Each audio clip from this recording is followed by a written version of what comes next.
7 bands, family-friendly fun, food, and a cornhole tournament made for a successful EllaPalooza now in its 6th year at Wildwood. Although Breast Cancer Awareness Month doesn't begin until October, the Lake Orion community got a head start with a huge fundraiser at Greens Park. The car cruise season came to a close at Buick GMC with a super cruise benefiting Orion Area Youth Assistance. And the Lake Orion Dragons varsity football team won their first 2 games of the season in impressive fashion. Could they keep it going against the Highlanders? ONTV's Joe Johnson has the answer. Hello everyone, I'm Stacy Calloway. I'll have those stories and more on this edition of ONTV News.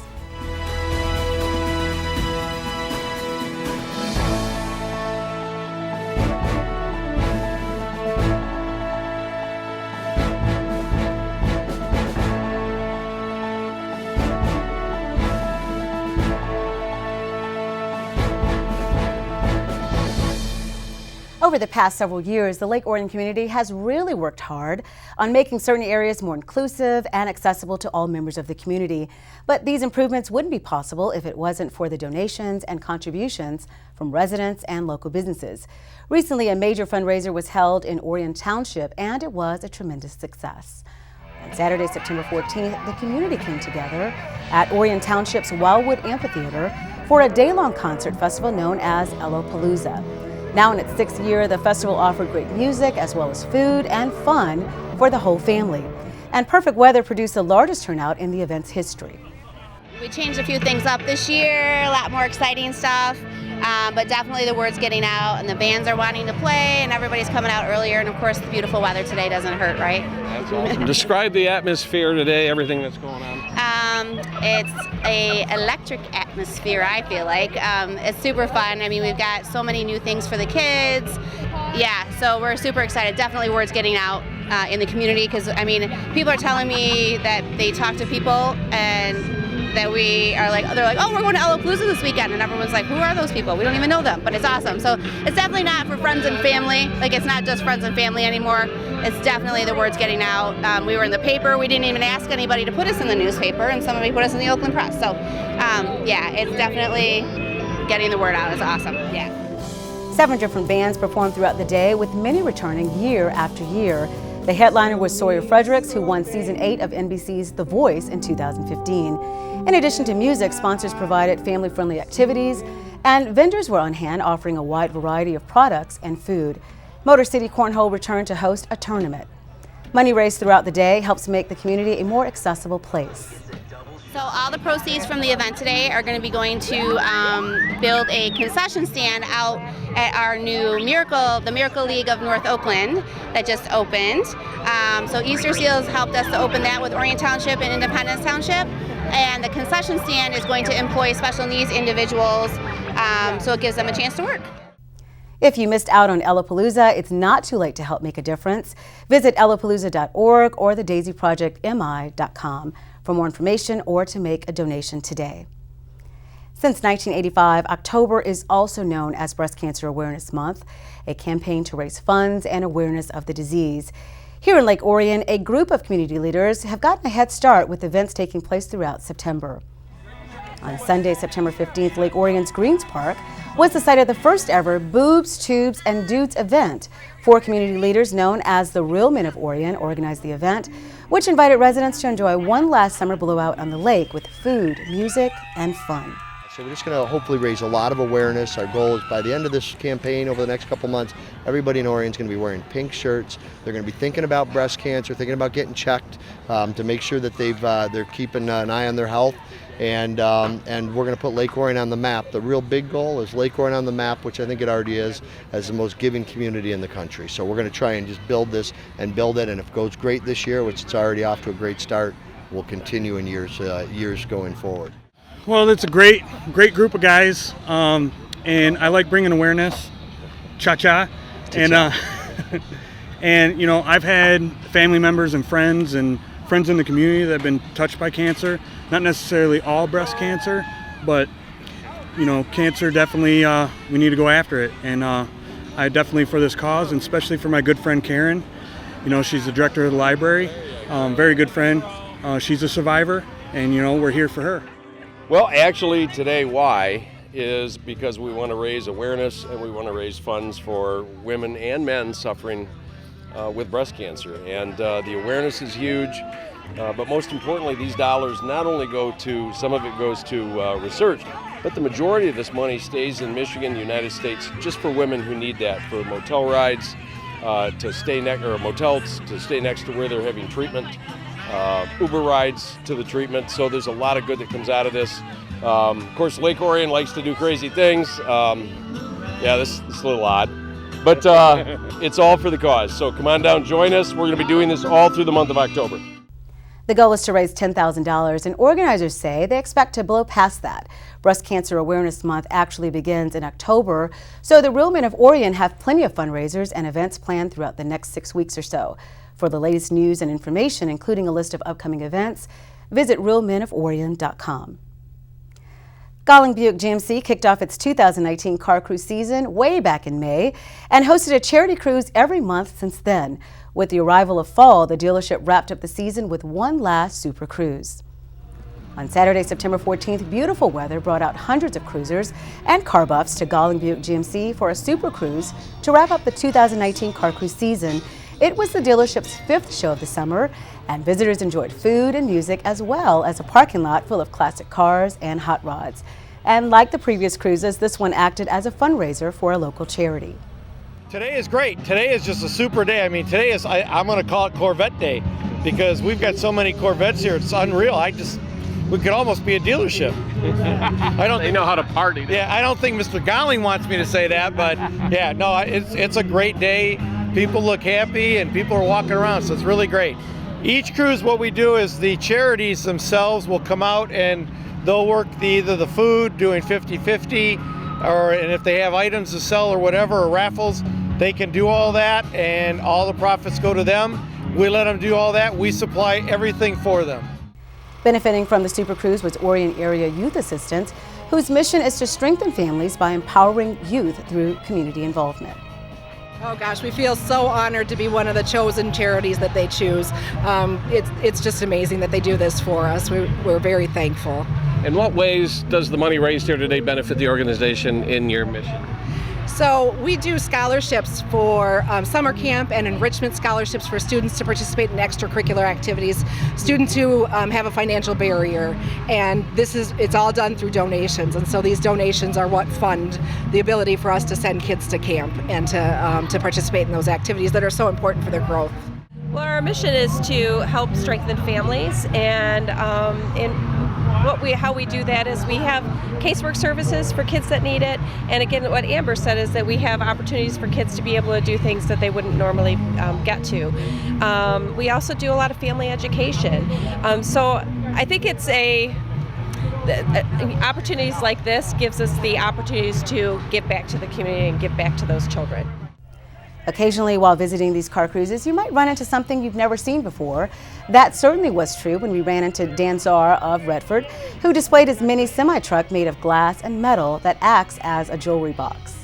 Well, it was a challenge to do the Parade of Lights car club in St. Ignace, and it's a truck show, so I just thought I'd do it out of metal and lights, and my wife says, well, you should do it out of glass, it light the whole truck up.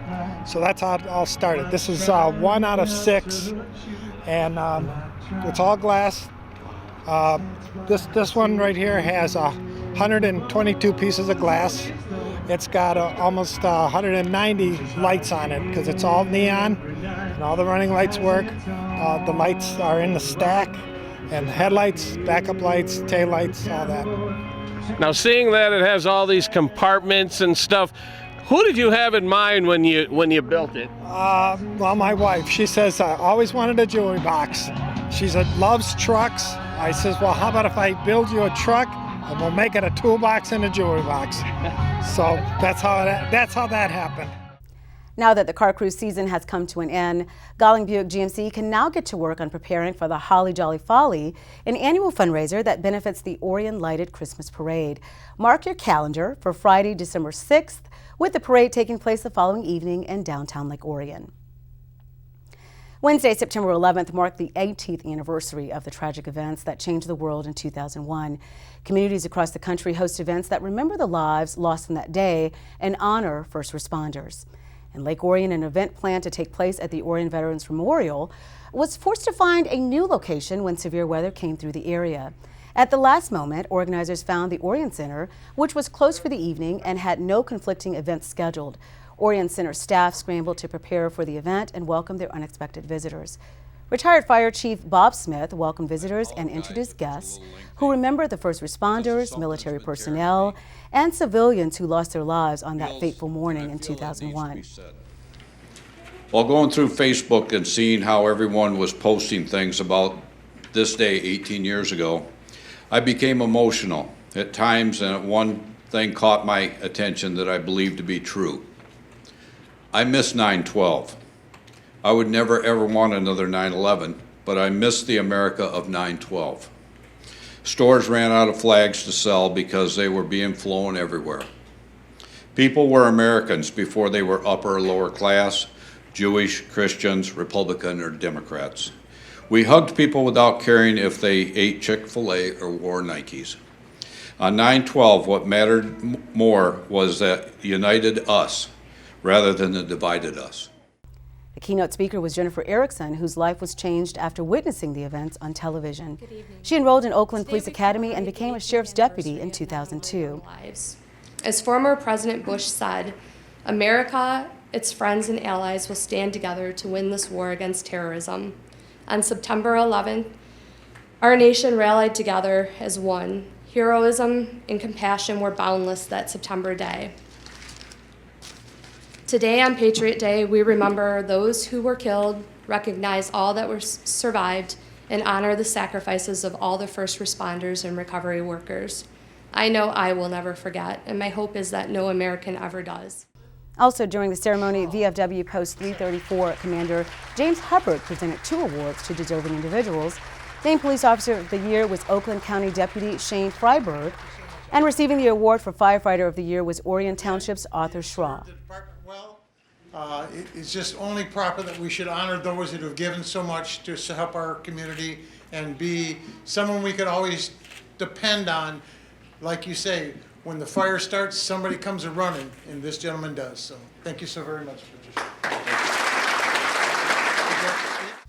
The Positivity Project was founded in 2015 by Mike Irwin and Jeff Bryan, who were looking for a way to make the country a better place. They decided they could make the biggest impact by empowering America's youth to build positive relationships by seeing the good in themselves and in others.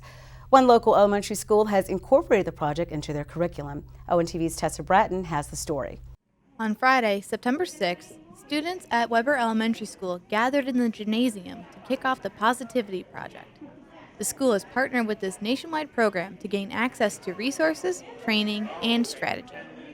We are kicking off the Positivity Project at Weber, which is really about other people matter, and we're going to teach children 24 character traits that we all have in us and teach them what those mean and how to exhibit those so that we can make the world and Weber a better place. To develop the skills to teach the students how to develop positive relationships, the staff had to receive a little training of their own. We wanted the teachers to understand the character traits and really participate in it instead of just reading a definition on paper. And so we have a team, I think there's about 15 people who went to the training in June, and we have a committee that organized our kickoff for adults so that they could feel it and then be able to teach it to the kids. So we did a fun road rally where we went out in teams of 4 or 5, and then we went to try to find those character traits in the community. And it was just a fun way for us as a Weber staff to kind of bond and get our year kicked off in a positive manner, and also learn about the character traits so that we can teach the kids. The staff will incorporate these lessons throughout the school year and have many activities planned for the students to help them learn how to become their best selves. Well, the kids are going to learn every day. They're going to have a class meeting. We are going to kick off. We're going to do a new twist to our fun run this year and do an Other People Matters Day instead. And we're going to clean up the grounds, freshen up Weber, and really do some community service on that day and really try to embed that through our whole school year. And then once a month, we're going to come together like this assembly and celebrate our month and learn about the character traits that are coming up. To learn more about the Positivity Project, you can visit posproject.org. From Weber Elementary, this is Tessa Bratton, reporting for ONTV News. Thanks, Tessa. Several times a month, representatives of the Orion Area Chamber of Commerce welcome a new business with a ribbon-cutting ceremony. Recently, the chamber was at it again, but this time they wandered just a bit outside Lake Orion's borders. On Thursday, September 12th, the Orion Chamber went on a road trip into downtown Rochester to celebrate the official grand opening of Catering by Katherine. So we'll say 1, 2,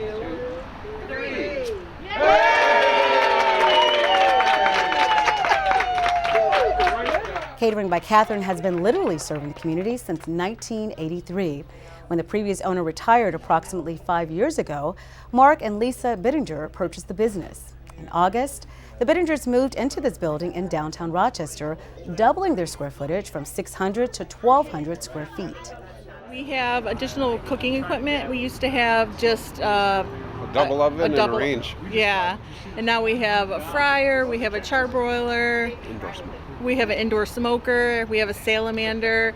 So we have a lot more equipment. We have a lot more space for storage and just working. We have more. We're not bumping elbows nearly as much. Mark Bittinger is the chef, and he told us he enjoys experimenting with meals and wants to offer his clients a personal experience.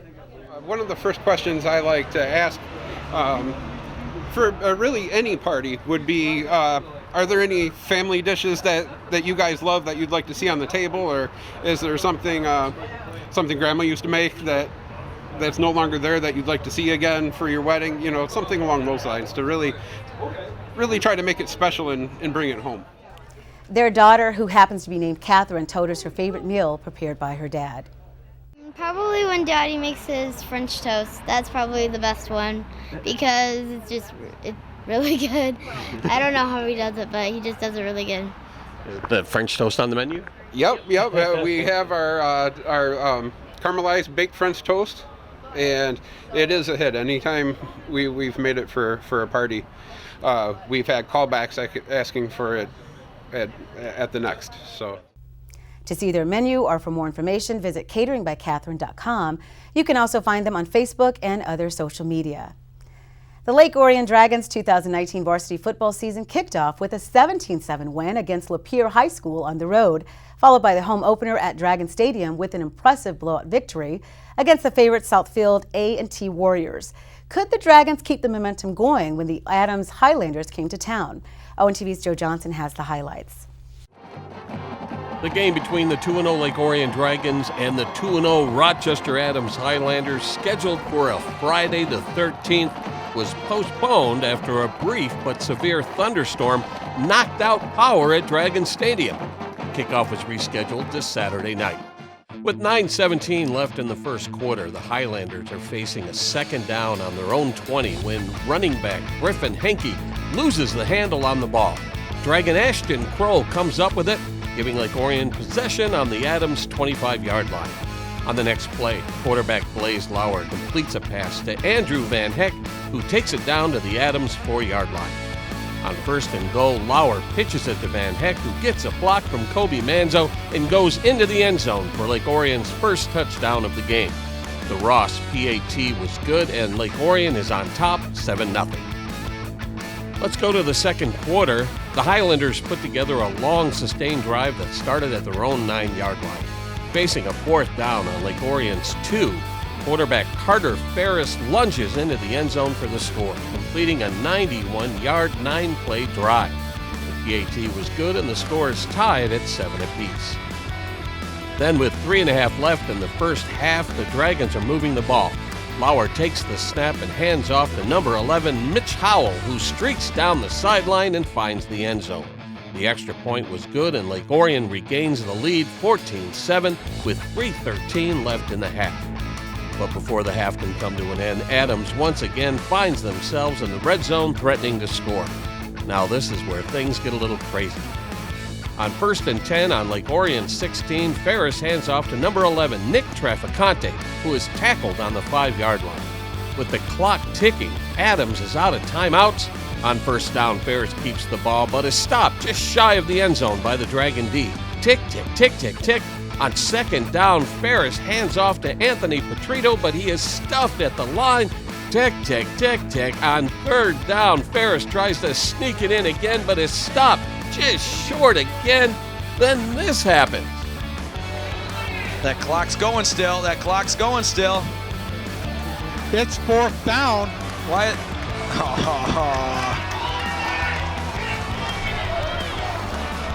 What did they stop the clock for?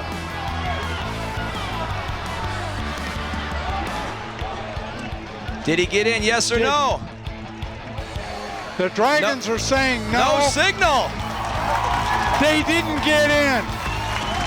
And time has expired. And touchdown now.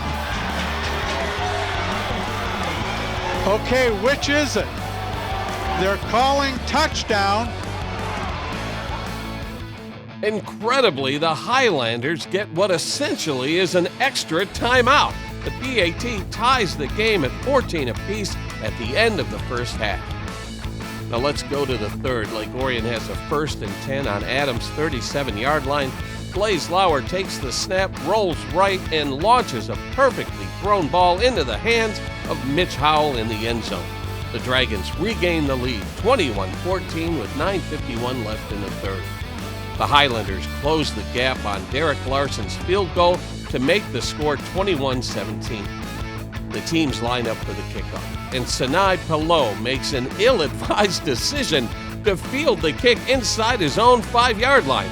He muffs it, picks it up, and makes a cut at the 15 to turn on the Jets and outrun his pursuers. He goes all the way in for the score, stunning the visiting Highlanders. The PAT was no good, and the score is now 27-17 with 3:10 left in the third. But Adams answers immediately with the ball on their own 29. Ferris is in shotgun. He fakes the handoff and hits a streaking number 20, freshman Parker Picot, who goes the distance for a 71-yard touchdown reception. The Highlanders pulled it within 3 points, 27-24. Let's go to the fourth quarter with Lake Orion driving. On second down on the Adams 36-yard line, Lauer hands off to Manzo, and look at this effort. Manzo is finally tackled on the 20-yard line.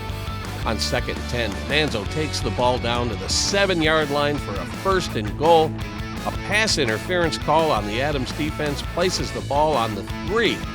Lauer takes the snap, pitches to Van Heck, who takes it outside, makes a cut, and finds the end zone for the score. Ross misses his second PAT of the night, but the Dragons cling on to the lead, 33-24.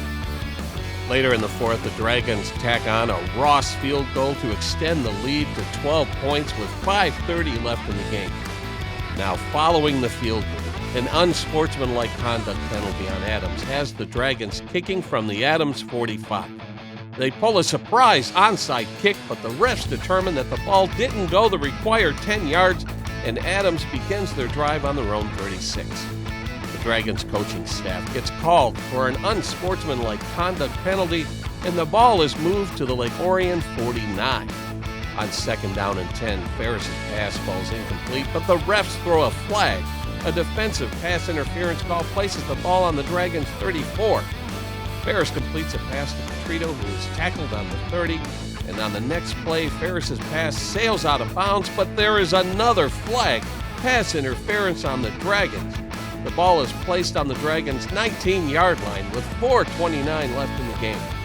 On the next play, another flag, but this time it's a chop block on the Highlanders, moving the ball back to the 36.